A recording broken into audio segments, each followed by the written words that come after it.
pas si c'est une bonne idée que d'avoir mis les chaises de ce côté-là. En tous les cas, plus ça va, plus soyez indulgents, il y a de la place devant. Mais bon, ne vous sentez absolument pas brisés, restez comme ça. Je vais vous voir de temps en temps. J'aimerais simplement vous dire, si on a des faits, qu'il y a une alerte.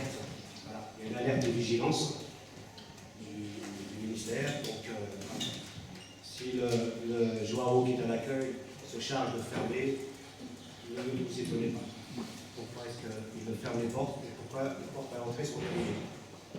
Donc voilà, il y aura des rondes de police probablement ce matin, pas à l'intérieur. Je ne vais pas trop vous distraire, vous faire peur. Mais voilà, je vous invite à poursuivre. Et on avait abordé l'évangile de Matthieu la semaine dernière, et toujours en ayant à l'esprit la question que les disciples posaient à Jésus. Vous vous souvenez de cette qui est le plus grand Jésus?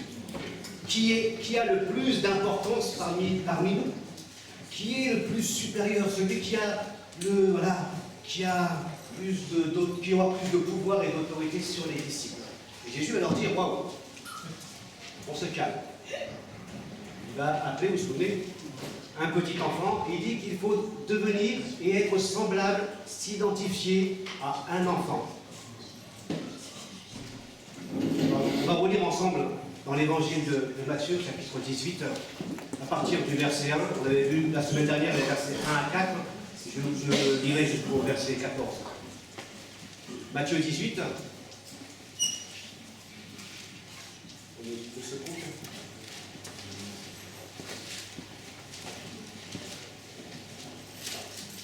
À ce moment-là, les disciples s'approchèrent de Jésus et lui demandèrent « Qui donc est le plus grand dans le royaume des cieux ?»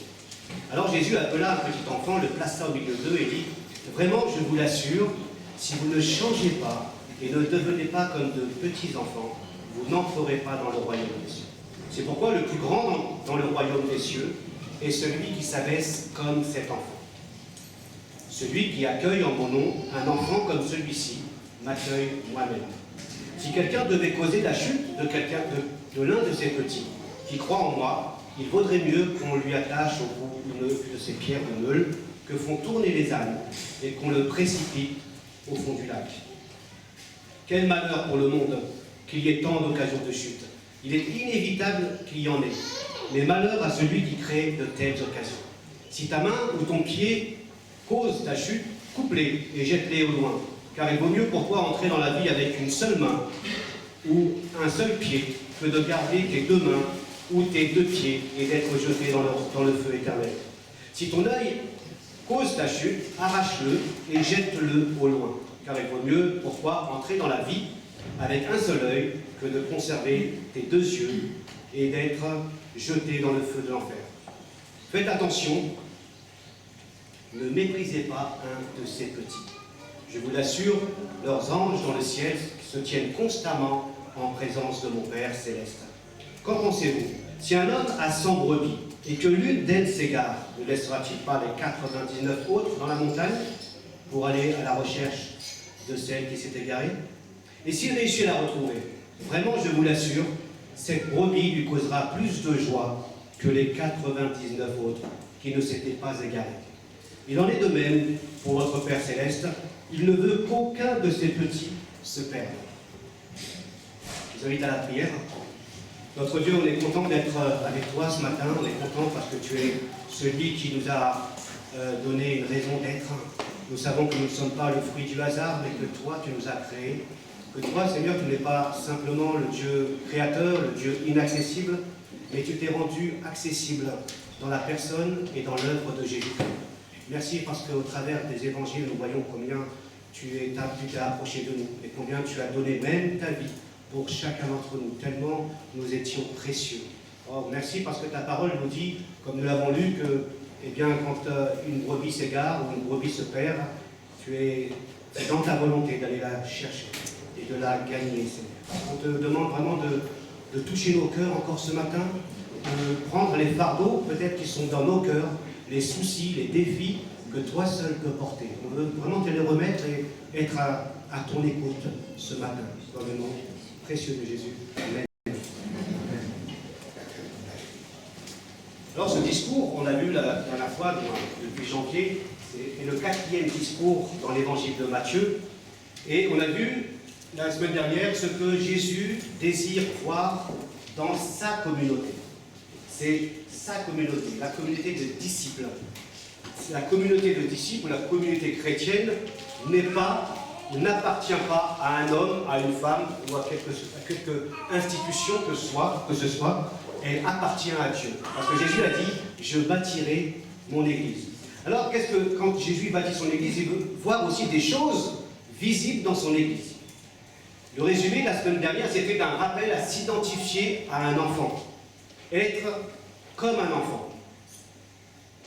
Pour répondre à la question qu'on disait tout à l'heure, Seigneur Jésus, qui est le plus grand dans le royaume? Qui est le chef? Qui est le patron? Jésus, finalement, voit bien que ce n'est pas une simple question, mais que les disciples de Jésus sont préoccupés par leur statut social. Ils sont préoccupés de leur place au sein même de la communauté chrétienne. Et il y a comme une préoccupation qui révèle un orgueil intérieur et qui montre qu'ils veulent être les premiers. Jésus leur dit finalement, non, vous faites fausse route. Ils voient que leur cœur est mal orienté. Mais on ne peut pas trop en vouloir aux disciples. Pourquoi? Parce que le modèle hiérarchique qu'il propose est fondé sur un modèle hiérarchique de l'époque, le modèle social de l'époque, où, eh bien, on devait s'élever, on devait montrer qu'on était important. Et les disciples, tout simplement, veulent prendre le modèle social de l'époque pour l'appliquer dans le royaume de Dieu. C'est bien que dans le modèle social de l'époque, eh bien, il fallait des chefs, il fallait un pouvoir, il fallait quelqu'un de grand. Jésus dit non, vous avez appris que dans le monde, les autorités, les rois, eh bien, dominent sur les autres. Il n'en est pas ainsi dans le royaume de Dieu. Jésus ne s'oppose pas à l'autorité en place, mais il propose un autre modèle de relation au sein de la communauté chrétienne. Le statut d'enfant, on l'a vu la semaine dernière, je rappelle tout simplement, dans la société de l'époque, l'enfant n'est pas un symbole d'innocence, mais de dépendance. Il ne représente ni pouvoir, ni grandeur, mais il dépend entièrement de ses parents. Voilà, l'enfant, à l'époque, n'avait pas un rang social élevé. C'est pour ça que Jésus dit, soyez comme des enfants, avec une mentalité de disciple qui dit, on ne se met pas au-dessus des autres. Ne recherchez pas une position ou un rang élevé. Et notre tendance actuelle est plutôt à l'inverse, et notre société n'est pas différente de celle du 1er siècle, parce qu'on cherche tous, d'une manière ou d'une autre, à se piétiner et à se prendre les autres comme des marchepieds pour dire « Vois comment je suis important, vois comment je suis quelqu'un d'intelligent, vois comment je suis supérieur à toi ». Et souvent, on rabaisse les gens pour mieux s'élever. Et on voit finalement l'orgueil qui prend naissance dans le cœur des disciples et qui peut prendre naissance dans nos cœurs quand on regarde avec mépris ceux qui sont autour de nous. La définition qu'on avait soulignée, c'est que l'humilité ne consiste pas à se considérer comme inférieur, mais à être affranchi de l'importance de soi. Ou bien, l'homme humble ne se croit pas inférieur aux autres. Il a cessé de se croire supérieur. Il n'ignore pas ce qu'il vaut ou peut valoir. Vous voyez, l'humilité, ce n'est pas devenir une serpillière. Ce n'est pas de se laisser aller à se laisser mépriser.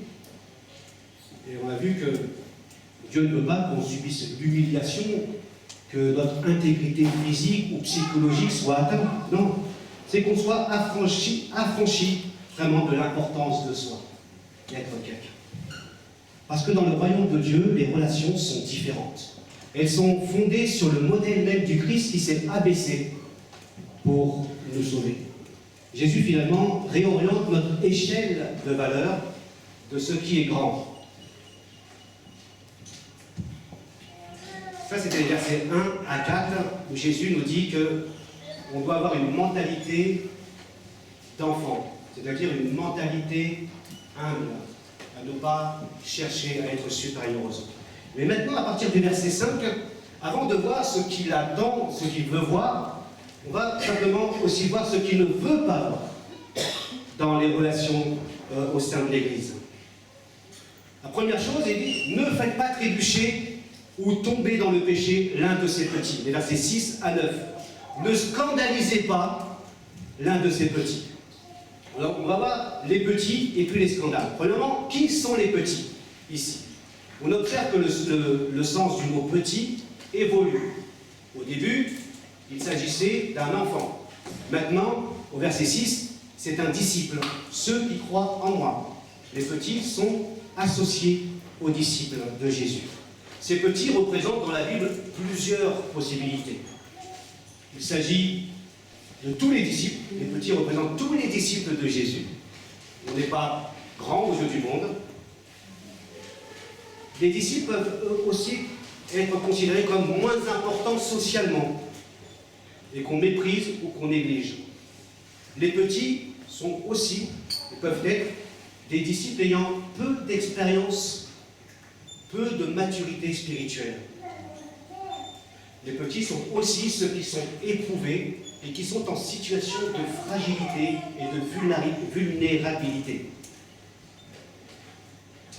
Les petits, encore dans le Nouveau Testament, sont ceux qui ont une conscience encore sensible, fragile sur certaines pratiques chrétiennes. Matthieu 10, par exemple, associe les disciples aux petits qui sont en situation de besoin. Matthieu 25, Jésus dira que les plus petits, les plus faibles, les plus démunis, ceux qui sont sans ressources, dont les besoins fondamentaux ou vitaux ne sont pas comblés, on le verra tout à l'heure, ceux qui ont faim, ceux qui ont soif, ceux qui sont en prison, etc. Voilà de qui il s'agit quand on parle des petits disciples. Jésus dit trois choses au sujet de ces disciples, de ces petits. Il dit au verset 6, ils subiront de mauvais traitements. Au verset 10, ils subissent le mépris. Et au verset 14, ils risquent de s'égarer et donc de se perdre. Alors avant de regarder autour de nous, qui sont les petits qui subissent, peut-être qu'il est bon de se rappeler qu'on peut tantôt être des petits dans une situation de fragilité spirituelle. Combien de fois, je prends l'exemple de la dépression, où les gens regardaient les dépressifs d'un air supérieur en disant mais pourquoi est-ce qu'on est dans la dépression? Pourquoi est-ce qu'on peut tomber? Comment est-ce qu'on peut tomber dans une dépression? Jusqu'au jour où eux-mêmes tombent dans une dépression.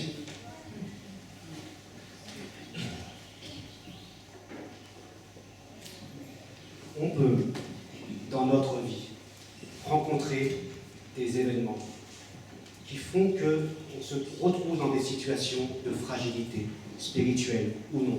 Des fragilités sur le plan physique, sur le plan psychologique, sur le plan spirituel, sur le plan du manque ou du besoin, où on est dans une situation qu'on n'avait jamais vécue avant. Donc, loin de regarder les autres qui sont dans cette situation, on peut nous passer par là aussi, nous retrouver. Mais ce qui est choquant dans ce que Jésus dit, c'est de voir des disciples de Jésus méprisés peut-être par d'autres disciples de Jésus dans la communauté chrétienne. Waouh, ça c'est choquant quand même. Non? Qu'on soit méprisé de la part de gens qui sont non-croyants ou autres, j'en sais rien. Qu'on soit, rejeté, mais qu'on soit rejeté, méprisé au sein même d'une communauté où Jésus a dit aimez-vous les uns les autres, waouh, il y a un truc qui ne va pas. Alors penchons-nous sur ceux qui scandalisent, qui font tomber les petits dans le péché. Si quelqu'un devait causer la chute de l'un de ces petits, ou si quelqu'un scandalisait l'un de ces petits, alors, la définition du scandale, elle est aussi importante. Je l'ai juste relevé dans d'autres comme de Larousse, définition. C'est l'indignation que provoque la découverte par le public d'une transgression. C'est une affaire qui suscite l'indignation. Ça, c'est le scandale. Les scandales peuvent trouver leurs origines dans différents événements. Des scandales de nos jours sont fréquemment liés à des affaires de mœurs, des affaires sanitaires, des affaires financières, des problèmes de dopage. Voilà, tout cela sont l'objet de scandales aujourd'hui. Et en fonction de nos sensibilités, une chose sera plus un scandale qu'une autre chose. Par exemple, ce que nous voyons aujourd'hui, la mort du petit Naël, c'est un scandale. D'accord? Ça, c'est un scandale. Mais les émeutes, les saccages et les pillages, c'est un scandale aussi. Mais tout dépend du degré où on se situe. Si tu commences à te dire, bah non, le pillage, tout ça, c'est rien, vous voyez, tu vois que le degré de scandale n'est pas le même. Et ça peut être un scandale. Mais on revient à la définition biblique du mot scandale. Dans son sens littéral, c'est tout simplement placer un piège, un obstacle pour faire tomber. Sens littéral. Littéralement, voilà, tu passes, tu as déjà fait ça dans ta vie, hein. Tu fais un croche-pied comme ça. Tac, paf, et ça tombe. C'est ça, tout simplement. C'est piéger quelqu'un. Et puis, il a aussi un sens figuré. C'est-à-dire qu'il s'agit de mettre un obstacle, un piège, sur le chemin de quelqu'un pour le faire tomber, pour le fragiliser dans sa foi.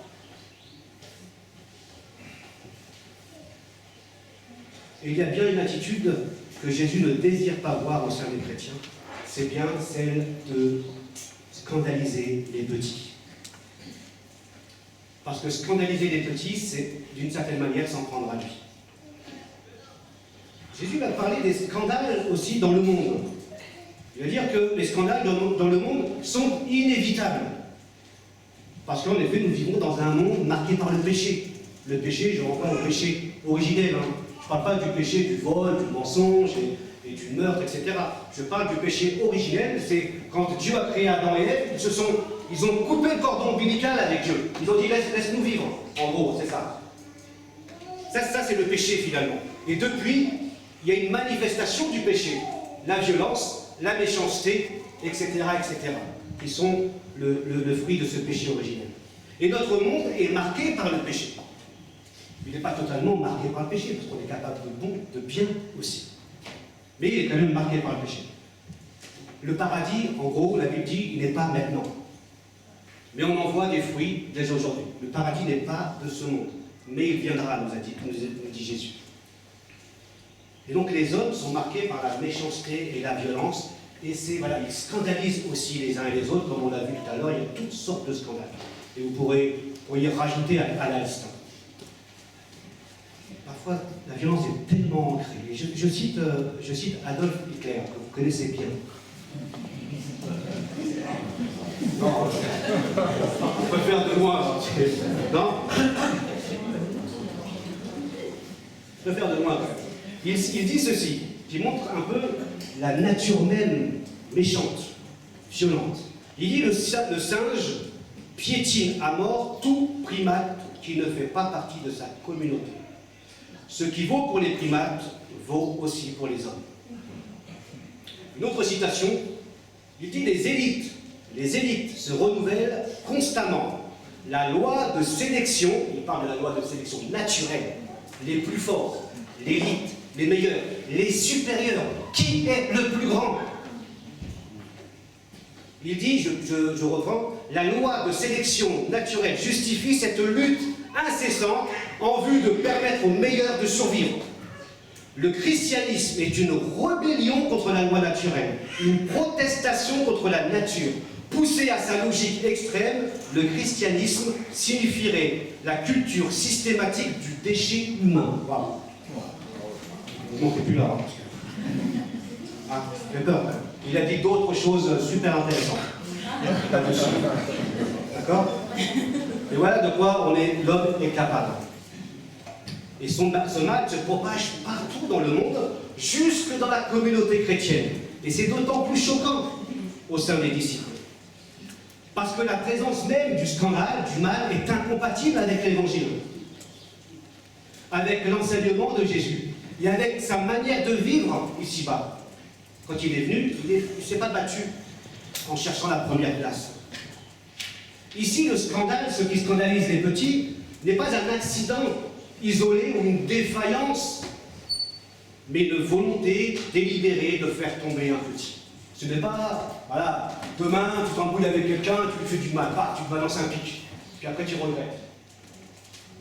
C'est la même chose, hein, tu regrettes, tu te repens, tu demandes pardon. Là c'est plutôt quelque chose de délibéré, hein, qui cherche à mettre des pièges constamment devant les autres. Alors, la question est de savoir de quelle nature est le scandale. Pour les spécialistes, ils disent que le verbe scandaliser désigne un mode de relation entre chrétiens et qui a des effets dévastateurs sur la foi et sur son rapport à Dieu. Hein, sur sa foi et son rapport à Dieu. C'est-à-dire que quand tu scandalises quelqu'un, eh bien, il va finir peut-être par s'égarer à cause de toi. Et il va peut-être douter de Dieu. Pourquoi? Parce qu'on a tellement entendu, ah ben si la Bible c'est ça, si les chrétiens c'est ça, j'en veux pas. Vous avez déjà entendu ça? Hein? Elles ont raison. Hein? Et dans le contexte de scandaliser, il y a deux attitudes possibles en lien avec scandaliser les petits, qui est encadré. Il y a le rejet, qui est le contraire d'accueillir, rejeter quelqu'un, qui est le contraire d'accueillir, et le mépris, qui conduit le petit, finalement, à s'égarer. Scandaliser, c'est donc ne pas accueillir le petit. C'est mépriser, c'est-à-dire de faire sentir à l'autre sa supériorité. C'est le négliger et c'est être indifférent à son égard. C'est cela aussi scandaliser. Souvenez-vous des modèles sociaux hiérarchiques de l'époque. L'orgueil, le manque de considération, l'ignorance, la négligence à l'égard des petits. Mais aujourd'hui, les choses ne sont pas tellement différentes. Hein, le mode social hiérarchique est encore bien en place aujourd'hui. Et il est à la cote.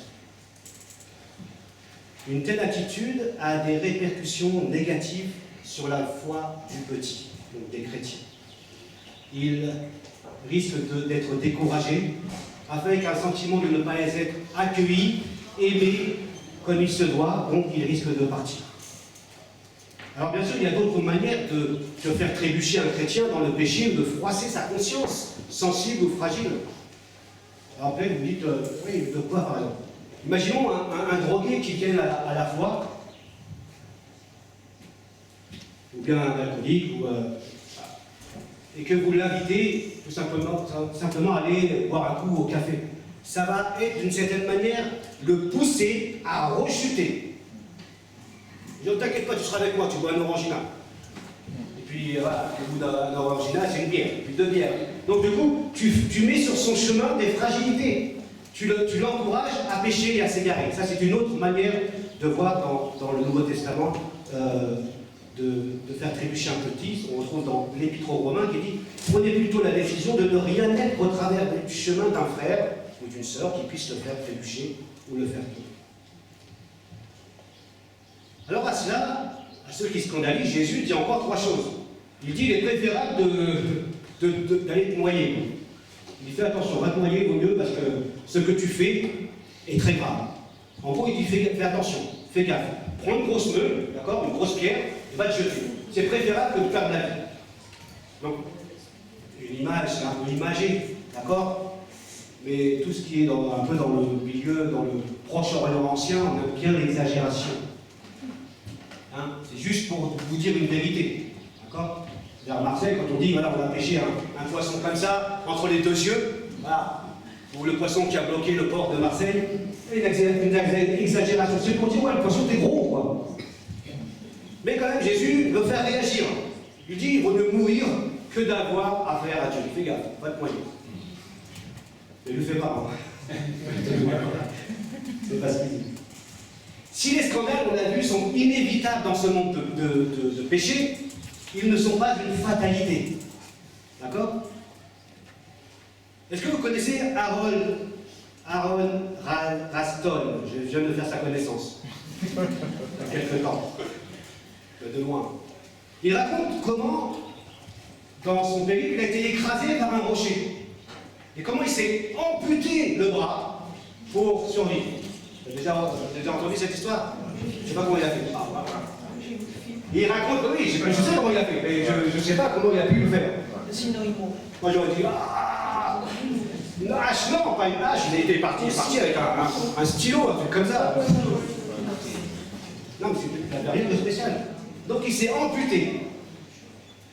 Il s'est amputé et il a été sauvé. C'est un peu l'idée là. C'est, fais gaffe, garde la vie, mais perds ton membre si ça doit te sauver. Fais pas ça non plus. Ça, c'est pas... Jésus continue en disant malheur à ceux qui causent des scandales. C'est-à-dire, finalement, il dit attention. Il y a aussi un jugement. Tu as affaire à Dieu, mais il y a un jugement à venir. Malheur. C'est-à-dire que tout ce qu'on fait ici, Dieu nous dit que c'est pas nous de faire la vengeance, c'est lui qui un jour apportera son jugement. Un jugement toujours juste, parce qu'il sera toujours fait par celui qui un jour a donné sa vie à la croix. Donc, toujours mêlé de justice et de bienveillance dans son jugement. Il dit attention, tu auras affaire à Dieu aussi. Et puis la troisième chose qu'il dit, c'est change, coupe, déracine finalement ces mauvaises choses. Coupe ton pied, coupe ta main, jette ton œil. Autant de termes pour décrire une action radicale et urgente. Encore une fois, tu ne le fais pas. D'accord? Pour les petits, on va s'amuser à... On avait vu ça dans Matthieu 5, hein? Parce que même si tu enlèves un œil, il t'en reste un autre. Hein, d'accord? Même sans les deux yeux, tes pensées sont là. Ça n'empêche pas, même si tu coupes les bras, d'avoir une envie de meurtre. La main et le pied, c'est l'action finalement. Et l'œil, c'est le regard ou c'est les pensées. C'est à la fois ce que nous nourrissons à l'égard des autres et à la fois ce que nous accomplissons en mal. Vous savez, parfois, quand on scandalise les autres, quand on fait du mal, il y a peut-être parfois une raison. C'est vrai, quand on devient chrétien, il y a des belles choses qui se produisent dans notre vie. Hein? Il y a des changements qui se produisent dans notre vie. Il y a des choses vraiment radicales et on change parce qu'on est content de ce que Dieu a fait et de ne plus être ce qu'on était. Il y a des changements positifs. Dieu, il répare des choses dans notre cœur, dans notre esprit. Il restaure aussi des déceptions du passé. Mais il arrive aussi parfois que ceux qui scandalisent ont été eux-mêmes scandalisés petits dans leur passé. Qui fait qu'ils n'ont pas d'autre mode de fonctionnement que de celui de mordre, comme ils ont été mordus. Tu comprends un peu ce que je dis? Simplement, on fait ce qu'on a appris. Et on reproduit ce qu'on a appris. Je ne dis pas que c'est automatique, systématique. Je dis simplement que Dieu fait des choses, il nous change, il nous transforme, mais il y a quelque chose dans notre passé, dans notre histoire qui reste. Et on a du mal parfois à se défaire de ces dysfonctionnements, si bien qu'on vous dit une parole, paf, tac au tac, vous lui foncez dedans. Un peu comme des pitbulls, vous voyez. Vous savez que moi, je ne suis pas tellement rassuré avec les chiens. D'accord? Ça c'est connu ici. Hein, quand je cours, je ne sais pas pourquoi, je trouve toujours un chien. Même les maîtres de chiens me disent, écoutez, c'est la première fois qu'il mord quelqu'un. Alors quand ils sont là, hop, j'accélère. Et donc, du coup, je suis toujours sur le qui-vive. Moi, je vois un chien de loin, alors... Bref, on va raconter ma vie non plus. Et on rencontre, parfois, parce qu'on a eu un passé difficile, un passé où vraiment on est dans le tac au tac, hein, paf, tu fais ça, je te réponds. Même tu ne fais pas ça, je te réponds quand même. Voilà. Il y a quand même des gens qui ressemblent à des pitbulls, on le dit ça. Ils vous sautent à la gorge. Vous n'avez rien fait et tout de suite ils se sentent agressés. Et tout de suite ils vous agressent. Mais l'illustration du pitbull n'est pas dans le monde, hein. On retrouve dans la Bible, littéralement, ne vous mordez pas les uns les autres. Littéralement. Dans Galates, ne vous mordez pas les uns les autres. Hein. Il y a toujours l'idée de chien qui veut mordre. Et ce mode de fonctionnement qu'on a eu, on le reproduit à notre tour sur les autres. Tout ne disparaît pas quand on devient chrétien. Parce que je l'ai dit tout à l'heure, le paradis n'est pas encore ici. Mais la seule différence, c'est qu'on désire changer. Et on reconnaît qu'on n'est pas parfait. Et on reconnaît que ce monde, que les autres ne sont pas parfaits, dont moi, je fais partie. Et ça, c'est important de se dire qu'on n'est pas parfait, qu'on a besoin et le désir change. Et Jésus, finalement, nous invite, avec l'image de l'œil, de la main et du pied, à couper aussi, à avoir une attitude énergique, à prendre des mesures positives, parce qu'on ne veut plus scandaliser les autres. On ne veut pas scandaliser les autres. La deuxième chose, plus courte, c'est accueillir ce que Jésus veut voir. Il ne veut pas voir les scandales, mais ce qu'il veut voir, accueillir, verset 5. Accueillez-vous. Il ne s'agit pas seulement de bienvenue. Accueillir a le sens d'hospitalité chez soi, avec un sens aussi plus large. C'est recevoir, c'est traiter avec l'affection qu'on doit à un proche. Ou encore une autre définition, c'est manifester un esprit de compréhension, d'affection propre à convaincre la personne qu'elle est véritablement chez elle. Vous savez, on accueille quelqu'un, allez, tu fais comme chez toi. Pas trop dire aux enfants parce qu'autrement c'est mort. Ça montre comment on veut accueillir véritablement. Et donc nos relations, elles ne sont pas fondées sur le rapport de force qui est le plus grand, mais sur une relation d'égal à égal devant Dieu. Et si on se considère comme plus grand, plus important que les autres, on aura du mal à les traiter comme égales. Jésus dit accueillir en mon nom ou à cause de moi.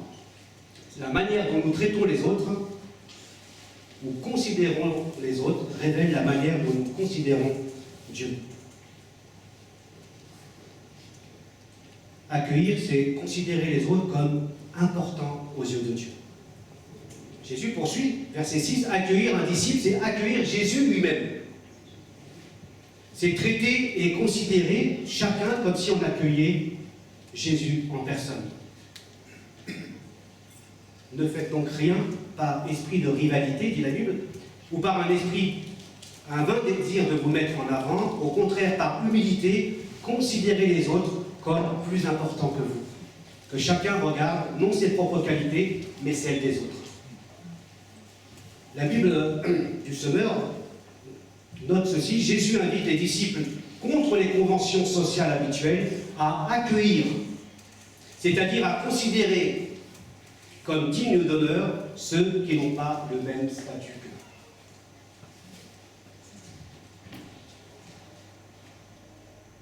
Accueillir les différences. Quand nous sommes l'objet de considération, quand nous nous sentons accueillis, quand nous nous sentons aimés, eh bien ça fait du bien à notre foi, ça fait du bien à notre esprit, ça fait du bien à notre corps, non? Et le contraire, quand vous vous sentez rejeté, pas accueilli, méprisé, vous sentez votre esprit n'est pas bien, vous êtes un peu déprimé.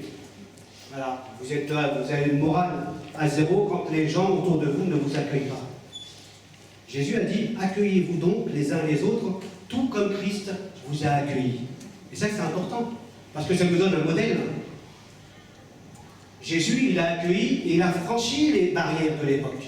Il a accueilli des malades, alors que la loi disait qu'il ne fallait pas toucher des lépreux. Il les a touchés.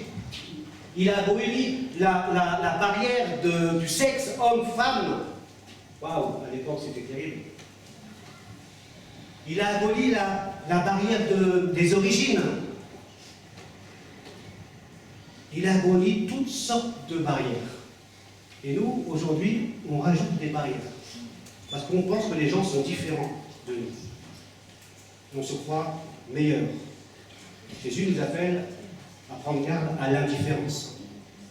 Celui qui me reçoit, donc celui qui vous reçoit, me reçoit. Donc il y a quelque chose qui va au-delà de l'indifférence, qui n'a rien à voir avec l'indifférence ou la passivité. Accueillir, finalement, c'est aussi sortir de son cercle habituel de relations. C'est-à-dire d'aller vers les gens vers qui on ne va pas naturellement.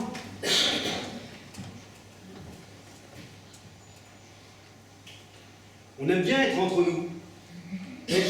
Mais ça ne veut pas dire qu'on ne doit pas être avec ceux qu'on aime. Jésus n'a pas dit ça. Être avec ceux qu'on aime, c'est super. Mais ne pas laisser les petits parce que, sous prétexte qu'ils sont petits, sous prétexte qu'ils n'ont pas d'importance, sous prétexte que, voilà, ils sont mauvais, ils n'ont pas d'argent, ils sont socialement méprisés par la société. Jésus, il n'agit pas comme ça. Jésus a dit, j'ai eu faim et vous m'avez donné à manger. J'ai eu soif et vous m'avez donné à boire. J'étais un étranger et vous m'avez accueilli chez vous. J'étais nu et vous m'avez donné des vêtements. J'étais malade et vous m'avez soigné. J'étais en prison et vous êtes venus à moi. chaque fois que vous avez fait cela à l'un de ces plus petits de mes frères, ceux qui sont insignifiants, ceux qu'on rejette, vous avez fait cela pour moi, à cause de moi. C'est important. C'est à moi-même que vous l'avez fait. La troisième chose, finalement, qu'il dit aussi, on a dit ne pas scandaliser, accueillir, maintenant c'est rechercher la brebis perdue, avec les versets 14. Jésus va raconter une histoire d'un homme qui a une brebis qui s'est égarée. Et il va laisser ses 99 brebis en sécurité pour aller chercher celle qui s'est perdue. Là, l'évangile de Luc nous dit que finalement, la brebis perdue, l'évangile de Luc nous dit que c'est une brebis qui vient à la connaissance de Dieu, qui est sauvée par Dieu. Mais Matthieu nous dit que c'est un disciple qui est égaré, finalement. L'objectif n'est pas le même pour Matthieu. Il nous dit que c'est un homme qui est attentionné parce qu'une seule brebis vaut la peine d'aller la chercher. Pourquoi? Parce qu'elle est précieuse. Il ne dit pas, écoute, le compte est bon à quelques brebis près. Une seule brebis le pousse à aller. Ceux, en effet, qui ont peut-être été scandalisés, s'égareront plus facilement, comme on l'a vu, à cause du mépris et du rejet de la part des autres. Et nombreux sont les chrétiens, peut-être, qui ont fui certaines églises parce qu'ils se sont sentis méprisés, rejetés, et qui sont chez eux, seuls. Mais ceux qui sont partis, qui ont fui, doivent se rappeler que leur valeur n'est pas déterminée par ce que les autres leur ont fait. Leur valeur est déterminée par ce que Dieu pense d'elles. Et elles ont autant de valeur qu'une brebis qui est égarée. Et il va la chercher. Ça fait tomber une illusion de croire que les chrétiens sont parfaits. Souvent, quand on vient à la foi en Christ, la première illusion qui tombe, c'est « Waouh, je les croyais parfaits. Je les croyais parfaits. » Jusqu'au jour où, mais pas qu'on est déçu et on part. Ça nous pousse à deux choses. Ça, c'est la réalité. Ils sont imparfaits comme je suis imparfait. On a dit souvent qu'à partir de l'instant où je suis rentré dans cette église-là, l'endroit est imparfait, à cause de moi. La deuxième chose qu'on dit, c'est que, aussi, cette illusion qui tombe me permet de compter sur Dieu, qui n'est pas comme les hommes. Compter sur Dieu seul. Parfois, on peut s'égarer pour d'autres raisons. Un peu comme la chef de M. Seguin, vous vous souvenez, tout seul, sans avoir été méprisé et rejeté, et on est attiré par plein de choses, et on quitte Dieu, comme un peu la chef de M. Seguin. Mais ici, pour faire plus court, l'histoire nous invite à prendre l'initiative, à aller à la recherche de celle qui est égarée, d'adopter les lunettes de Dieu, c'est-à-dire de changer le regard qu'on a sur les autres, de les voir comme ayant de la valeur aux yeux de Dieu, et ayant de la valeur aussi pour moi. Être sensible pour celle qui est égarée, parce qu'elle est peut-être dans une situation de fragilité, de souffrance, qui nécessite un accompagnement aussi. C'est pas toi, tu viens, je te ramène. Non. Il faut aller aussi à sa rencontre. Peut-être porter les fardeaux avec elle, prier avec elle. Ça, c'est pour la ramener. Vous voyez, un de mes fils m'a raconté, je ne sais pas si c'est vrai, je prends ça avec les pincettes, par rapport au saccage, tout ça. Il y a quelque chose qui m'a frappé, il a dit, écoute, j'avais vu une vidéo, alors il me montrait ça avec ses frères, que je n'ai pas regardé, j'étais sûr que c'est pas un montage. Si, il y a un père qui est venu, il a chopé son fils, il l'a mis où? Dans le coffre. Parce qu'avec toutes les émeutes, il l'a mis dans le coffre. Je dis, non, c'est un montage. Il dit, si papa, donc je ne l'ai pas regardé, je vais vérifier ça. Je vous dirai si je valide. Non, je valide.